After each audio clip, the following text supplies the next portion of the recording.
Ngunit ang pangalan ni Talsik ay wala.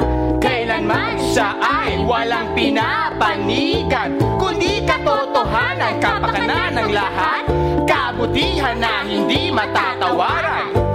At ang kahuli-hulihang empowering. Alam mo na ha? Effective, ethical, empowering. Nabibigyan ng pagkakataon ang lahat na magpasya para sa kanilang sarili. Yo!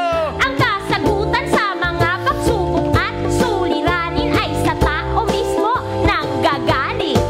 Tinutulungan ang dihada sa lipunan na ilalabas ang natatagong lakas, at ang magamit ang lahat ng karunungan para sa bayan. Oh, join us, Betty, ha? Join us!